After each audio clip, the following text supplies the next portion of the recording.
did she?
He's gone.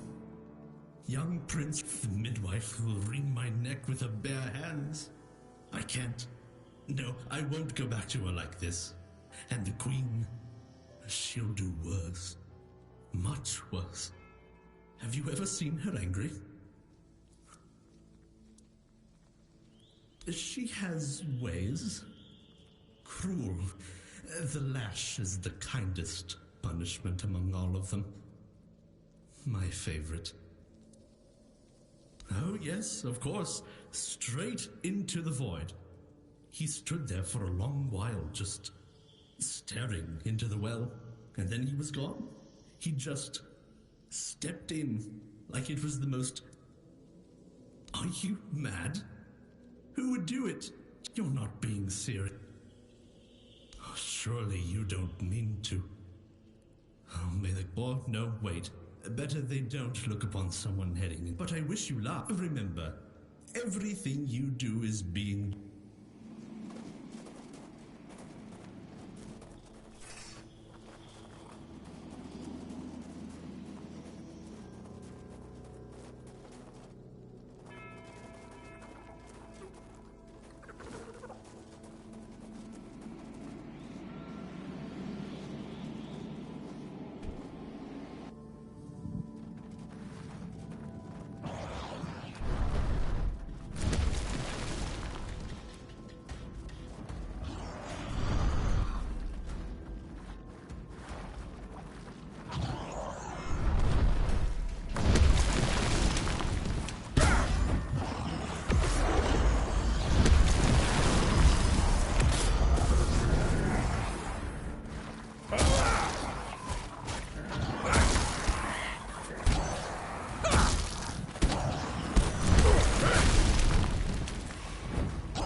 Did the midwife send you? Or was it that coward who's supposed to be keeping me under their heel? The firstborn of the king and queen. A proper little princeling. Almost grown. Though life has never tested me thanks to the comfort which is why I'm full of whims. Why I think only of trivialities. Why I'm just a gilded youth, unable to appreciate what I have. I won't bother listing every one of my vices.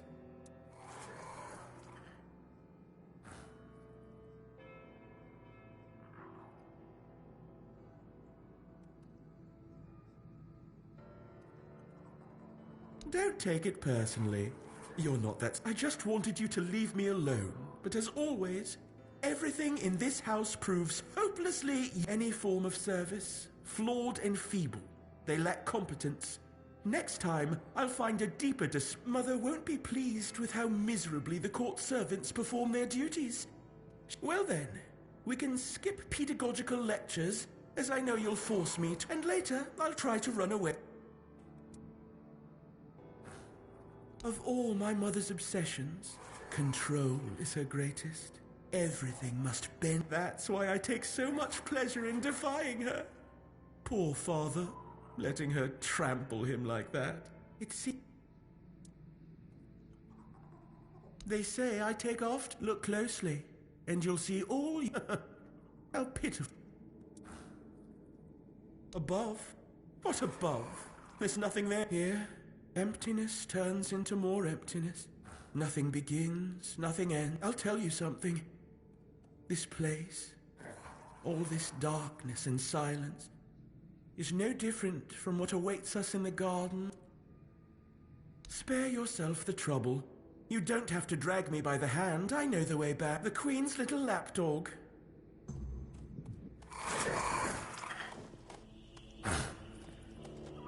You found the young master. Joy, such great joy. Here, take this. When serving food from a platter, always take the first piece from the side. Good that when serving the knife must always be placed with the blade facing the plate, the fork with its tines up. The knife must...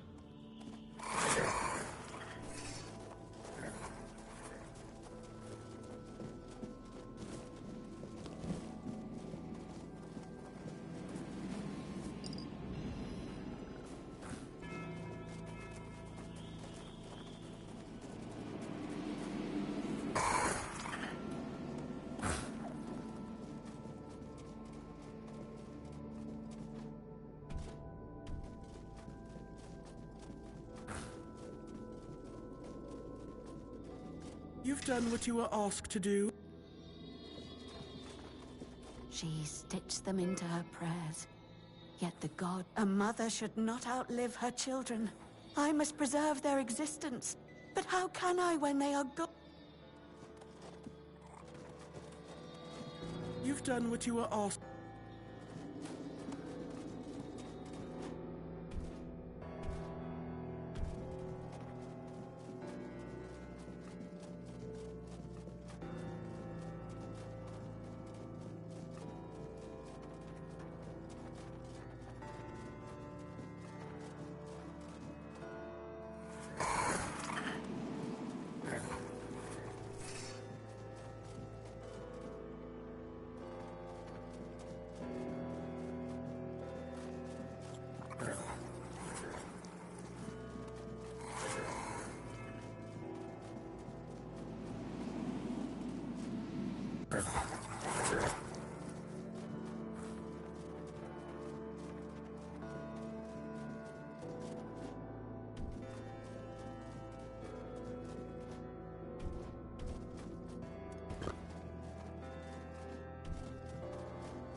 Pause.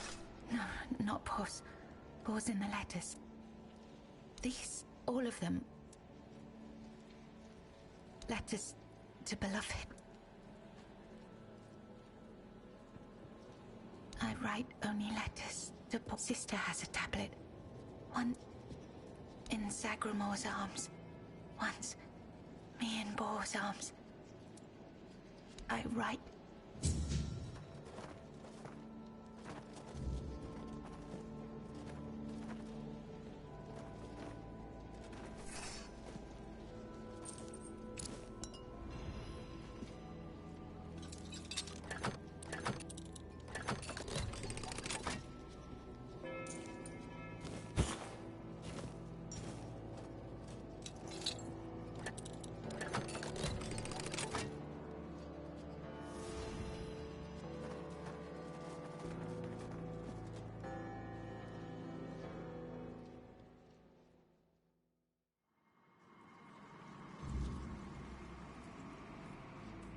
Once upon a time, there lived a young maiden named Claire.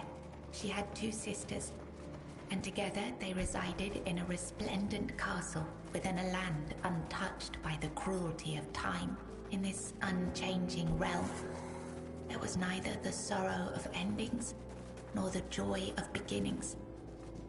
No sunrises, no sunsets, and no seasons to mark the days. Such was the design of the eldest sister, whose insatiable hunger for control bound the kingdom in eternal stillness. She hoarded love and devotion as a dragon hoards treasure. Yet for all her power, her heart remained empty, cursed to feel nothing for eternity. Claire, the youngest and gentlest of the sisters, moved quietly through the cold, unchanging halls. Her beauty was, too, untouched by age or hardship. Yet unlike her sisters, Claire possessed a secret, a flicker of defiance against the curse that gripped their land. Her heart remained free, protected by a force beyond even her eldest sister's reach. True love. This love bound her to a noble young man named Bors, whose memory was her light in the kingdom's shadow. Though torn apart by dark magic, Claire refused to surrender to despair. She knew that giving up hope would mean losing herself entirely, succumbing to the same cold emptiness that claimed her sisters. So she endured, her heart steadfast in its belief that love could shatter even the darkest of spells, and that one day, somehow, she and Bors would reunite. It was the height of summer when young Bors first laid eyes on the maiden of his heart, working in the fields, his skin burned by the sun. He paused as the sound of hooves drew near. A lone maiden approached, her hair shimmering like spun gold, her cheeks rosy and her waist snugly drawn into a spring green corset. While the other peasants bowed their heads, Bors stared unabashedly. Sensing his gaze, the maiden turned sharply, startling her steed. The horse reared and she tumbled from the saddle, straight into Bors's waiting arms. Their eyes met, and in that instant, the maiden felt herself lost. A warmth bloomed upon her cheeks, but a deep foreboding stirred in her stomach, for she knew there would never be another man who could claim her heart so completely. From that day forward, she rode past the fields daily, offering Bors water and sharing quiet moments beneath the shade of a willow tree. Days stretched into nights, and the two surrendered to love. But one day, as the maiden passed the field, her beloved Bors was nowhere to be found. She waited beneath the willow until darkness fell and reluctantly returned to the castle. The next day, and the one after that, she returned. But Bors never did. Summer turned to autumn, and the maiden ceased her rites. She withdrew into the shadowed stillness of her tower, her heart heavy with unending sorrow. Unbeknownst to her, Bors's bones lay bleached and brittle beneath the sun, hidden in the very field where their love had bloomed. For in Sagramore's kingdom, no crime was graver, nor punishment swifter than love. Long ago, there lived a maiden named Claire, fair of face and gentle of heart, cursed by her cruel sister to remain imprisoned in a high tower, forbidden to step beyond its walls or look out of the window. She spent her days weaving a tapestry of the outside world, a world she could glimpse only through the reflection in an enchanted mirror. Yet Claire dared not lift her eyes from the loom, for the curse was absolute. If she ever stopped her weaving to gaze out the window herself, the fragile thread of her life would snap. One day, the mirror revealed a grand procession on the road below. Among them rode a knight clad in gleaming silver armor, a sapphire cape following behind him. His warm eyes and copper hair struck Claire's heart with longing. Unable to resist, she rose and stepped toward the window for a glimpse of the gallant knight. The moment she moved, a terrible pain gripped her chest and the mirror shattered. Claire, knowing the curse had claimed her, fled the tower. She reached the road just as the procession passed, grasped the knight's cape, and collapsed. Sir Bors turned a sudden tug, leapt from his horse and caught her. Her breath grew faint, and she whispered, "Do not grieve, for I am glad to have seen you, my knight." With those words, her spirit departed. Sir Bors wept bitterly, for never had he seen a maiden of such beauty and grace. His heart swelled with both joy and despair, for he knew he would never again love another as he loved the fair and cursed maiden, Claire. In the days of King Sagramore, there lived Bors, a wandering minstrel whose songs were famed for their beauty and sorrow. Among his melodies was one that bore the weight of his heart, the ballad of a lady named Claire. Claire, a noblewoman of unmatched grace, had been betrayed by her jealous sister, who sold her to a rival lord for power. Locked in a distant tower, her pleas for rescue went unheard. But Bors, who had once sung for her in her father's court and fallen deeply in love, learned of her plight and vowed to save her. He journeyed to the castle where she was held and sang beneath its mist-shrouded walls each night, hoping she might hear him. At last, a faint voice joined his song. Claire, her spirit unbroken despite her captivity, determined, Bors devised a daring plan. Each evening he sang in the castle hall, lulling the court into an enchanted trance. When the moment was right, he slipped away to free Claire. Together they fled through shadowed halls, hearts pounding with hope. But as they reached the forest edge, disaster struck. The alarm was raised, and the guards gave chase. Armed only with his lute, Bors faced the guards to protect Claire. In the struggle, he was struck down, his body falling beside his broken lute. Claire was dragged back to the castle, her heart forever bound to the minstrel who had died for her.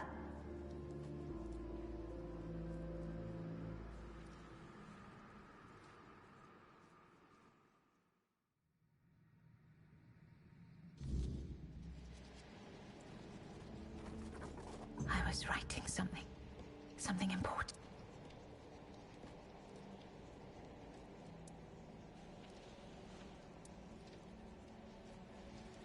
Yes, Bors, my former lover.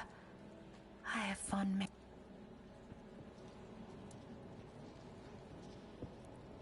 Really? Perhaps that I longed for my own Sagramore. I craved love, true love. My sister. I have 2 sisters. She's the caregiver. She nurtures. She wanted Sagramore, She wanted the crown. She has everything. She does. She holds the power of the men here. She has everything. She has no desire for love.